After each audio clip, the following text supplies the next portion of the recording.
Andrew Hutchings here, not a licensed physician, not giving medical advice. It's purely educational and for entertainment. Now, I have heard about and read about ivermectin having potent anti-cancer properties for quite some time now. Can't say exactly how long, longer than a year, maybe 2 years. The information has been circulating for a little while.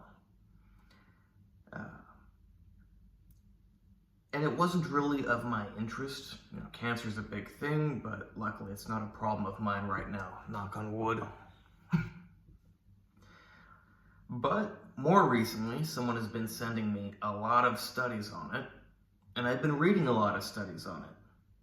You know, I went on a podcast with Dave and Duke from the other side. You can search from the other side.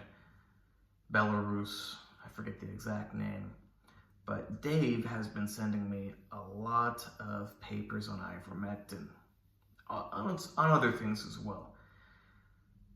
And I've been checking it.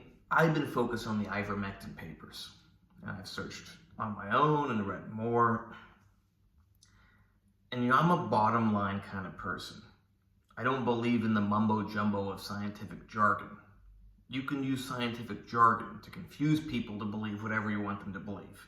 You toss enough big words at someone, they think it's true. The bottom line is that there's a lot of evidence that ivermectin is very, very good for you if you have cancer. Now, will it for sure get rid of your cancer? Nothing in life is for sure. But if someone I cared about had cancer, I would get them on ivermectin as soon as possible. It looks very, very promising. It has multiple actions by which it destroys cancer. And it has an incredible safety profile. You know, a lot of chemotherapeutic agents for cancer, you've probably known somebody who's taken chemo, and it destroys them. It breaks them down. It's a battle of what can the chemo kill first, the person or the cancer. The thing with ivermectin is that it's relatively non-toxic. I'm not saying it's entirely non-toxic, and it depends on the dosage, but it's relatively non-toxic. Doesn't really matter. If you got cancer, the amount of toxicity you're going to get from ivermectin really doesn't matter. You know, chemotherapy, it is going to destroy you. Yes, people do recover from it, at least in part. You know, some people more than others. But chemotherapy, traditional chemotherapy, is incredibly toxic. Ivermectin, incredibly non-toxic. Close to non-toxic. Just I don't want to say that anything is non-toxic because everything has some degree of toxicity. And oftentimes, people are taking ivermectin in quite large doses for their cancer. Do I believe that large doses are toxic? I'm not sure. Probably still essentially non-toxic. I have a lot of experience with ivermectin myself. I've taken a lot of ivermectin in my life. You know, there was a thing going around a few years ago that ivermectin worked really good for. I told everyone, and I told everyone about other treatments. YouTube blocked me, gave me some strikes, and I stopped because it's like, you know, if I try to make more videos, YouTube's just going to block them, no one's going to see them, but the difference is my channel will disappear. So I tried to tell everyone about how to actually get rid of that issue like 3 or 4 years ago, really 4 years ago, because I was on it really quickly. I've used ivermectin a lot. I know quite a few people who have used ivermectin a lot in similar dosage as me.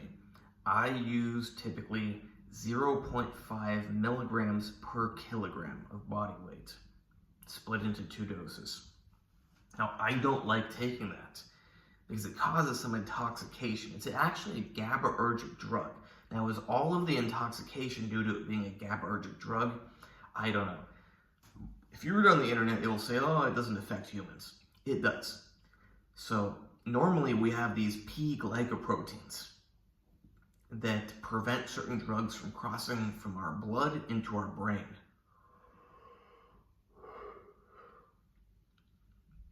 They pump ivermectin back across. So ivermectin tries to enter your brain, they pump it out. It all depends on how much ivermectin there is. You take a little bit, you're not going to get much in your brain. You're not going to feel it. You take a lot, like when I take, at the time I weighed about 82 kilograms, so I just took 20 milligrams twice a day. I could feel it. It impacted my vision. It was a little bit like had a little bit of an alcohol intoxication, but it wasn't pleasant like alcohol. I didn't like it. And the cancer dosages, I've heard of people using about twice as much. That doesn't sound pleasant to me, but if you have cancer, it's probably worth it. You know? What would you rather do? Feel intoxicated for, I don't know, a few months? Or have cancer? Probably better to feel intoxicated for a few months. Now, how long should you take this for cancer? I don't know.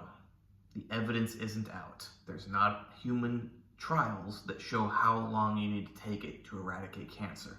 And all cancer is different. You know, it depends on how much cancer you have, which cancer you have. So we can't say. But I would assume that you need to take it at least a few months for high certainty of destruction. Now, like I said, I'm a bottom line kind of guy. The bottom line is there's a lot of evidence that it works. But in case you're a more scientific, detailed person, I'll read off. I have a list of how it works. I had to make a list because there's a lot of ways that it works. Which one is the most important? I don't know. I don't really care.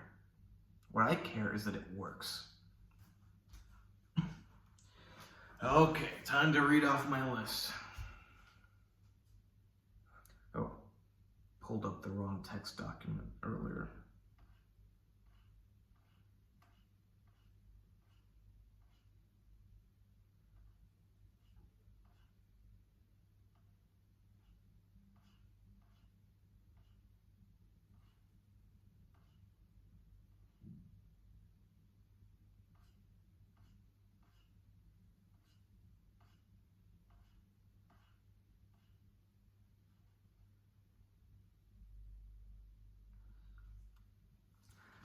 Okay, inhibits cell proliferation through the Wnt beta-catenin pathway, inhibits mTOR, causes mitochondrial dysfunction that kills cancer cells, and does it kill the stem? Is that how it also kills cancer stem cells. But let's see if I have down where and how it kills them. Activates caspases, cell cycle arrest in the G1 and G2M phase. It also activates tumor suppressor pathways, P21 and P53. Inhibits angiogenesis. Now, angiogenesis is the growth of new blood vessels. If it's not linked to cancer, it's a pretty damn good thing. You want more blood vessels. You want more oxygenation. It's a great thing. But the problem is that cancer can grow these new blood vessels and supercharge itself. It also blocks endothelial cell migration.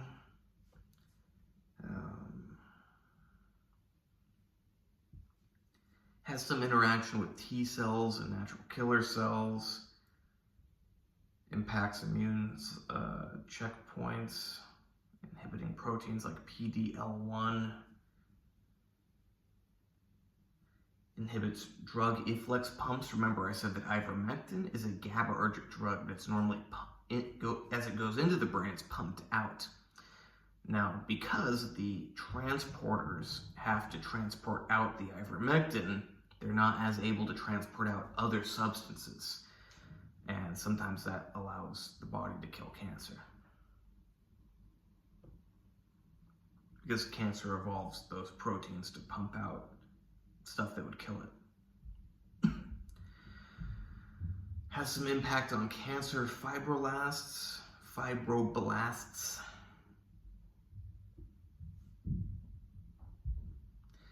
Has shown some inhibition of epithelial to mesenchymal transition. It's shown to block STAT3 and AKT signaling pathways, important for cancer. And that is all. As you see, as I read those things out, it's a lot of just scientific stuff. It matters, but what really matters for you, for me, for everyone, is if it works or not. It doesn't matter necessarily how it works, it just matters if it does work. I hate when people try to confuse using scientific jargon. Let's get to the bottom line. The bottom line is, if someone I knew or know currently had cancer, I would say pump yourself full of ivermectin, but I'm not giving any medical advice. Hope you like this video. Please like, subscribe, and comment. Check out the other videos. Check out my Instagram, AndreyHutch. You can hire me there for training, consultations, coaching, plans, whatever. Same thing with diet, same thing with supplements, same thing with special supplements, aka performance enhancing drugs. I used different needles for my ivermectin when I used it, but could have used either of these needles. I think I used one of these occasionally, probably used one of these occasionally, but I typically used a different needle for my ivermectin. Performance enhancing drugs can be great if you know how to use them properly. If you don't know how to use them properly, they're a disaster. You can destroy your health. But if you do know how to use them properly, you can increase your efficiency at getting in better shape. But it's a good idea to hire an expert so you don't screw yourself up. You can hire me for medical information. The only thing you cannot hire me for is medical advice, because I don't currently have a medical license. So yeah, hire me for whatever, no medical advice, but you don't need it because you got medical information.